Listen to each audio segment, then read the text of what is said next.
The Silent Earth. The first starship to break through Earth's atmosphere in over 300 years was a research vessel named Eternal Seeker. Its pilot, Chief Archaeologist Ziraval, guided the ship through scattered clouds that parted like curtains before an ancient stage. Below, the legendary homeworld of humanity spread out in a tapestry of green and blue, completely unchanged from historical records, except for one crucial detail: total silence on all communication frequencies. Ziraval's crystalline sensory nodes flickered with anticipation as she initiated landing procedures near what historical records identified as New York City. Her crew of 12, representing some of the finest scientific minds in the Galactic Confederation, maintained complete silence, each lost in their own thoughts about what they might find below. "Initial atmospheric analysis complete," announced Thorn X, their environmental specialist, his metallic scales reflecting the pale blue light of Earth's sky. "Composition matches historical records exactly. No signs of warfare, nuclear winter, or biological contamination. It's as if they never left," finished Ziraval, her voice barely a whisper. The landing was perfect, though no one acknowledged it. They touched down in what had once been Central Park, the massive green space now wild and overgrown, yet still recognizably maintained by automated systems. The team spent the required 30 minutes running safety protocols before Ziraval authorized the exit procedure. The air that rushed in when they opened the main hatch was sweet and clean, almost too perfect. Professor Nixis, their biological expert, immediately began taking samples, her multiple appendages working in perfect synchronization. "Incredible," she muttered. "The ecosystem is in perfect balance. Better than perfect. It's as if someone optimized it." They split into teams of 3, each group designated to investigate different aspects of the abandoned city. Ziraval led the primary investigation team, along with their quantum physicist Dr. Riven and cultural specialist Miralon. As they walked through the streets of New York, the sense of wrongness grew stronger with each step.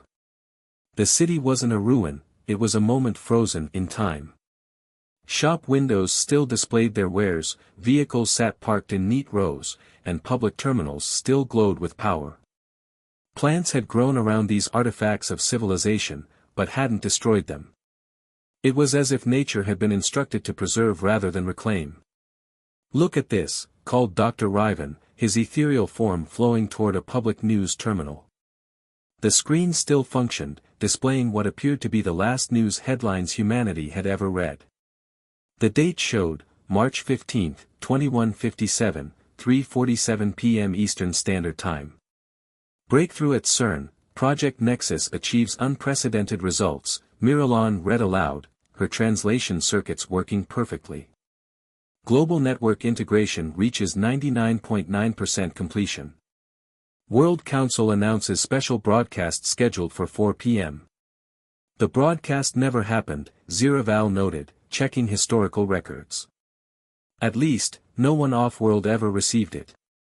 They continued their exploration, documenting everything. In a cafe, they found half-finished meals, still preserved by stasis fields that somehow remained operational after centuries. In an office building, holographic displays showed incomplete presentations, and data tablets displayed unfinished emails. The other teams reported similar findings across the city. No signs of panic, no evidence of struggle or evacuation. It was as if every human on Earth had simply stepped away from whatever they were doing and vanished. As the Earth's sun began to set, casting long shadows through the canyons of steel and glass, Ziraval's team made their most significant discovery. In a hidden sub-basement of what had once been a quantum computing research facility, they found a room filled with strange crystalline structures, humming with an energy that their instruments couldn't properly measure. "These are unlike anything in our records," Dr. Riven said, his form pulsing with excitement. "The complexity, it's as if they were trying to build something that could compute reality itself." Miralon, who had been analyzing the facility's archived data, suddenly called out. "Chief! I found something. It's a video file, dated exactly 1 minute before the time of humanity's disappearance. The team gathered around as she played the file. The image showed a human female, her expression serene despite the magnitude of what she was about to say. To those who find this message, welcome to Earth. If you're seeing this, then Project Nexus was successful, and humanity has taken its next evolutionary step. We haven't fled, and we haven't been destroyed. We've simply moved elsewhere. Everything we've left behind is yours to study, to learn from, and perhaps, to follow. When you're ready, when you understand what we discovered here, you'll know where to find us. The message ended, leaving the team in stunned silence. As night fell over the empty city, Ziraval looked up at the stars, visible now through the crystal-clear air. Somewhere out there, humanity hadn't ended, they had transcended. And they had left behind the greatest mystery the galaxy had ever known. Send word to the Confederation, she ordered, her voice firm with purpose. Tell them we've found something impossible. And tell them we're going to need every expert they can spare. Because this isn't just an investigation anymore, this is first contact with a post-human civilization. As the message was sent, the crystalline structures in the basement pulsed with a light that seemed to bend reality itself.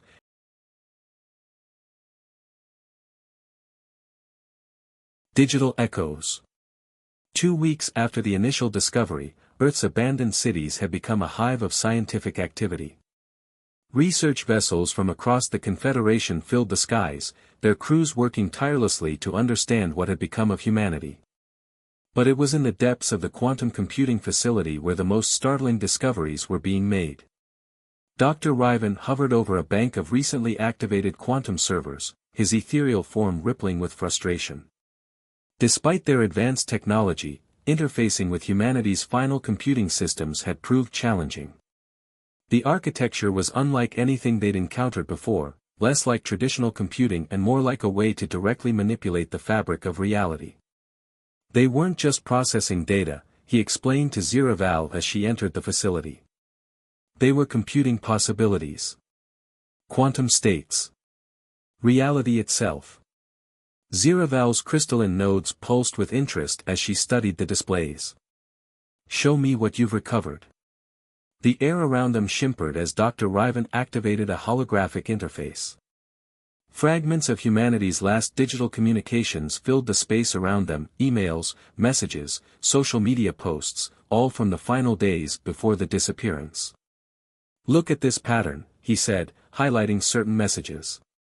In the weeks leading up to the event, people across Earth began reporting strange dreams. Dreams of existing in multiple places at once. Of being able to see through time itself. A new figure entered the room, Professor Luxvina, a temporal physicist who had arrived the previous day. Her bioluminescent skin cast a soft glow as she moved closer to examine the data. These aren't just dreams, she said. They're quantum echoes.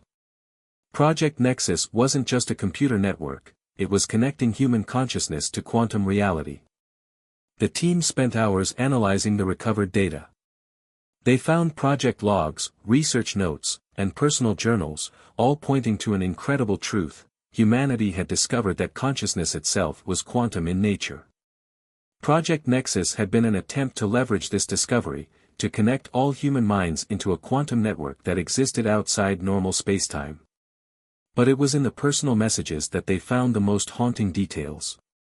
A child telling her grandmother about playing with friends who weren't there. A physicist writing about solving complex equations in his sleep. An artist describing colors that couldn't exist in normal space. The boundary between physical and quantum reality was breaking down, Professor Luxvina explained, her skin pulsing with excitement. They weren't just theorizing about quantum consciousness, they were experiencing it. As they delved deeper into the recovered data, they began experiencing strange phenomena themselves. Computer systems would show data from queries they hadn't yet made. Security cameras would display footage from angles that didn't exist. Several researchers reported having dreams that seemed to predict the next day's discoveries. The breakthrough came when they managed to partially reactivate one of the quantum cores. The moment it came online, every piece of technology in the facility began behaving erratically. Screens displayed impossible images. Sensors recorded events that hadn't happened yet. And for a brief moment, everyone in the facility experienced what could only be described as existing in multiple timelines simultaneously. Emergency shutdown. Unravel ordered, her voice cutting through the chaos. As the systems powered down, reality settled back into its normal pattern, but the implications of what they'd witnessed were staggering. Later that evening, as the research team gathered to discuss their findings, Professor Luxvina presented her theory. Humanity didn't just discover how to network their consciousness, they found a way to exist in a quantum state. To step outside of linear time itself. The disappearance wasn't an ending, it was an evolution. But why leave everything behind, asked Miralan, who had been unusually quiet since the quantum core incident. Why not take their civilization with them? Unravel's nodes flickered as she considered the question. Perhaps they didn't need it anymore. Or perhaps. She paused, considering her next words carefully, perhaps it's all still here, just existing in a quantum state we can't perceive. Like a chrysalis left behind after a butterfly emerges. As if in response to her words, the crystalline structures in the basement pulsed again, and for a moment, everyone in the room felt a presence, as if humanity was watching them, waiting to see if they would understand the path they had blazed. But their contemplation was interrupted by an urgent communication from orbit. Several warships from the hegemony, a rival political faction known for their aggressive acquisition of advanced technology, had just entered the solar system. The race.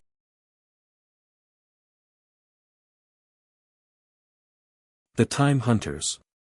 The arrival of the hegemony warships cast long shadows over the research mission, both literally and figuratively.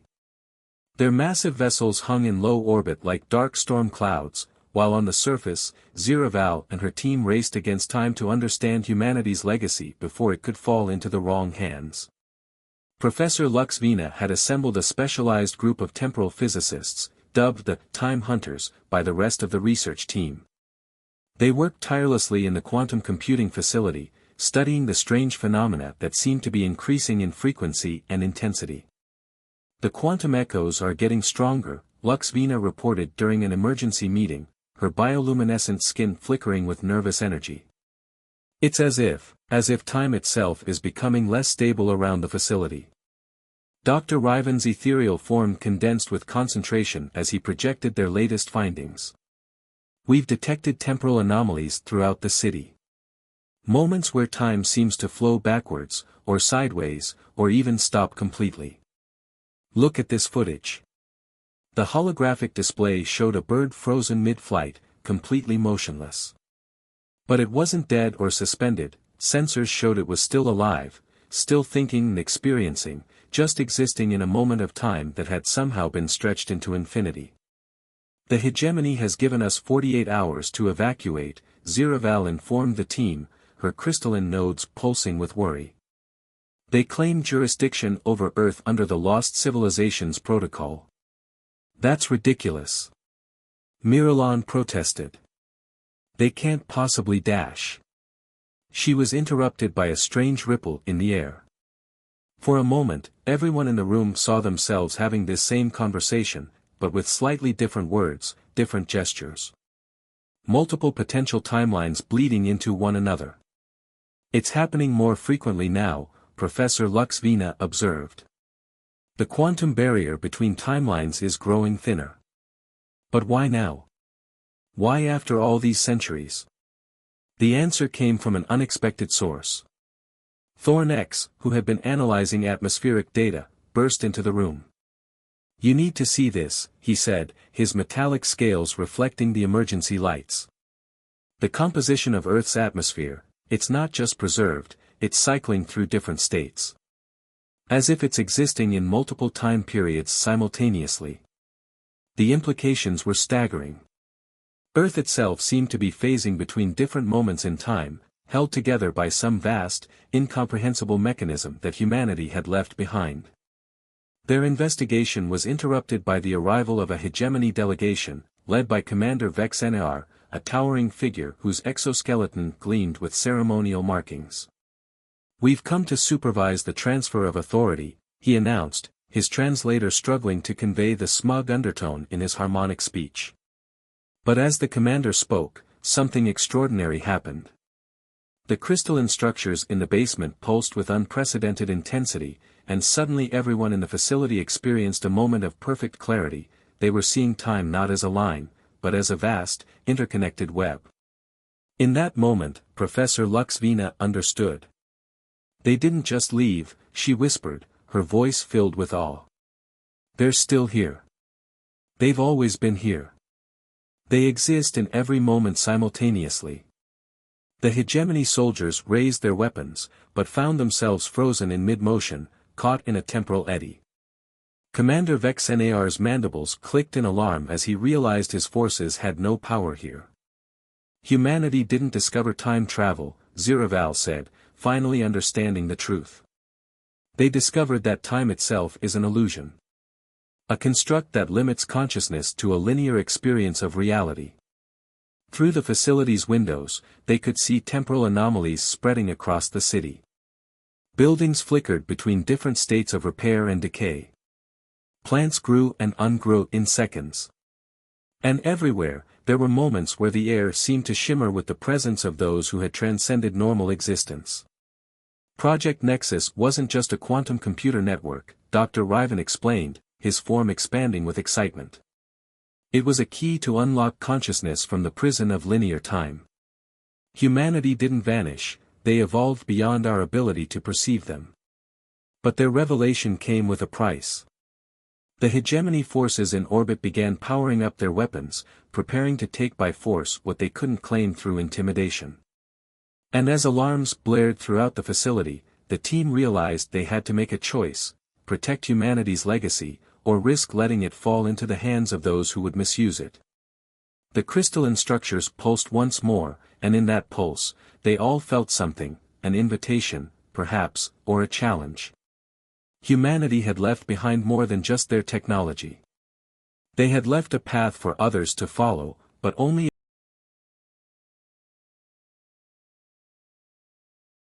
breaking the barrier. As the hegemony warships moved into attack position above Earth's major cities, Ziraval and her team worked frantically in the depths of the quantum computing facility. The temporal anomalies had grown so intense that reality itself seemed to be unraveling around them, or perhaps, they were finally seeing reality as it truly was. "The encryption on these final files is unlike anything I've ever seen," Dr. Riven announced, his ethereal form stretched thin across multiple consoles. "It's not just complex, it's quantum entangled with the observer's consciousness." Professor Luxvina moved to join him, her bioluminescence creating intricate patterns in the air. "Then perhaps we've been approaching this wrong. We're trying to decode it with technology, but humanity transcended technological limitations. They learned to compute with consciousness itself." The facility shook as the first hegemony warning shots struck Earth's atmosphere. Commander Vexenar's voice boomed through all communication channels: "You have 1 hour to surrender control of the facility. After that, we will take what we want by force." But in that moment of crisis, Miralon made a breakthrough. The cultural specialist had been studying patterns in human art and literature from their final days, and something had caught her attention. "Look at this," she called out, projecting a series of images. In their final months, human artists across the world began creating works that only made sense when viewed from multiple angles simultaneously. Their musicians composed songs that played different melodies depending on when you started listening. Their writers created stories that changed every time they were read. They were preparing, Ziraval realized, her crystalline nodes pulsing with sudden understanding. Teaching their minds to perceive multiple realities at once. The team gathered around the central quantum core, where the crystalline structures pulsed with increasing intensity. Professor Luxvina's instruments were recording impossible readings. Time wasn't just bending around them, it was folding in on itself, creating patterns that couldn't exist in normal space. "I need every consciousness specialist we have," Ziraval commanded. "We're not going to crack this with algorithms. We need to understand it the way humanity did. As the specialists arrived, they formed a circle around the quantum core. Each brought unique perceptive abilities, crystalline thought patterns, quantum consciousness, electromagnetic awareness, even organic neural networks. Together, they began to synchronize their consciousness, attempting to perceive reality the way humanity had learned to. The effect was immediate and profound. The encryption that had seemed impenetrable began to make sense, not as code, but as a pattern of thought, a way of perceiving reality that transcended normal spacetime. They found a flaw in the universe, Dr. Riven whispered, his form pulsing with revelation. Not in its physics, but in its fundamental operating system. They discovered that consciousness isn't bound by the same rules as matter and energy. That it can exist in all states simultaneously, perceive all possibilities at once. Another blast rocked the facility. The hegemony's patience was wearing thin. But as the team delved deeper into humanity's final discovery, they began to understand why the humans had left everything behind. They hadn't needed it anymore. They had evolved beyond the need for physical technology, physical bodies, even physical existence itself. Project Nexus wasn't just about networking human minds, Professor Luxvina explained, her voice filled with wonder. It was about updating the human operating system. Teaching their consciousness to run on the quantum layer of reality itself. Through the facility's windows, they could see hegemony drop ships descending through the atmosphere, their weapons charged. But something else was happening too. The temporal anomalies were beginning to synchronize, creating patterns that seemed to pulse with purpose. They're not just echoes, Miralon realized. They're messages. Humanity didn't just leave, they're trying to show us how to follow. A final message began to decode itself across their systems, not in any language but in pure conceptual form. It showed humanity's last great discovery, that consciousness could be quantum, could exist in all states simultaneously, could perceive and exist across all of time and space at once. And with that understanding came a choice. The hegemony forces were minutes away from breaching the facility. But as Ziraval and her team stood around the pulsing quantum core, they realized they faced a decision far more momentous than mere survival. They had found what humanity had discovered, a door to a higher level of existence. Now they had to decide whether to step through it, and in doing so, perhaps begin their own species' evolution into something greater. The crystalline structures pulsed one final time, and in that pulse, they felt the presence of countless human consciousness, existing.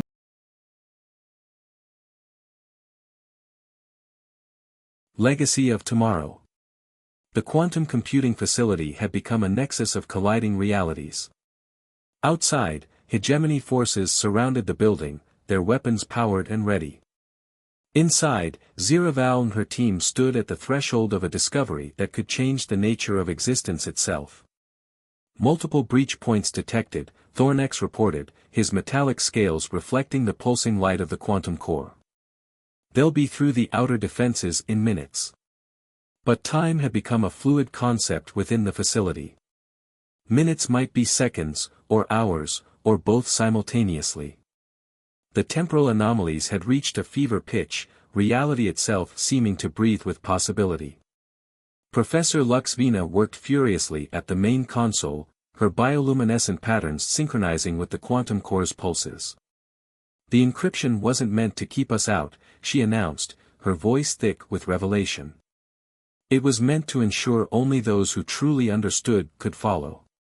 Humanity left us a choice. Through the windows, they could see Commander Vexenar leading his forces personally, his ceremonial armor gleaming as he directed the assault. But with each step the hegemony forces took toward the facility, strange things began to happen.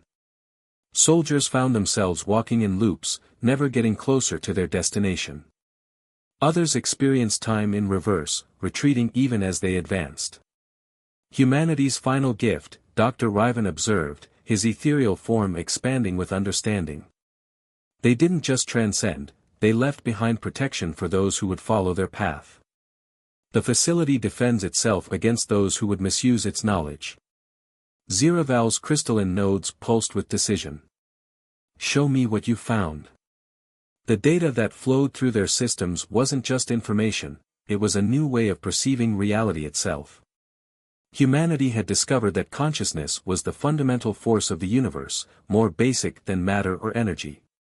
They had learned to exist as pure thought, unfettered by physical limitations or linear time. But why leave anything behind at all? Miralon wondered aloud. Why not take everything with them? The answer came in a cascade of understanding. The temporal anomalies aligned, and for a moment, they all perceived reality as humanity had learned to see it, not as a linear progression of moments, but as an infinite web of possibilities, all existing simultaneously. They left it as a path for others to follow, Ziraval realized. Not just their technology, but their entire world, preserved as a testament and a teaching tool. Earth isn't just a planet, it's their lesson to the universe. The crystalline structures pulsed with confirmation, and in that pulse, they felt the presence of countless human minds, existing in a state beyond normal space and time. Not gone, but evolved. Not absent, but present in every moment simultaneously. Commander Vexenar's forces finally breached the outer doors, but as they entered the facility, something extraordinary happened. The quantum core's light engulfed everything, and for a brief moment, everyone, research team and hegemony forces alike, experienced consciousness as humanity had learned to experience it. In that moment of shared understanding, the violence and aggression fell away. How could they fight over technology when they had glimpsed the true nature of existence itself? They knew this would happen, Professor Luxvina said softly. They knew that true understanding would make conflict impossible. You can't wage war once you've seen that all beings are connected in the quantum web of consciousness. The hegemony forces lowered their weapons, many of them visibly shaken by what they'd experienced. Commander Vexenar himself stepped forward, his warrior's pride transformed into something like reverence. We cannot take by force what must be freely understood, he announced, his translator struggling to convey the complexity of his emotional harmonics. This is not a weapon to be seized, but a truth to be learned. Ziraval stepped forward to meet him. Then let us learn it together. Humanity didn't leave us weapons or technology, they left us an invitation. A challenge to evolve beyond our current limitations, to join them in a state of existence we can barely comprehend. The quantum core pulsed one final time, and in its light, they all understood humanity's true legacy.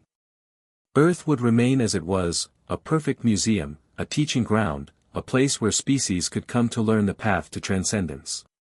Not through violence or conquest, but through understanding and growth. We'll establish a learning center here, Ziraval declared. Open to all species who wish to understand. And when we're ready, when any of us are ready, humanity will be waiting to welcome us to our next stage of evolution.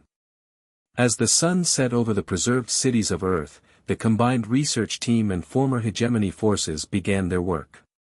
They were no longer invaders or investigators, but students of humanity's final and greatest discovery, that consciousness itself was the key to transcending the boundaries of space, time, and reality itself. And somewhere, everywhere, humanity watched and waited, ready to welcome their cosmic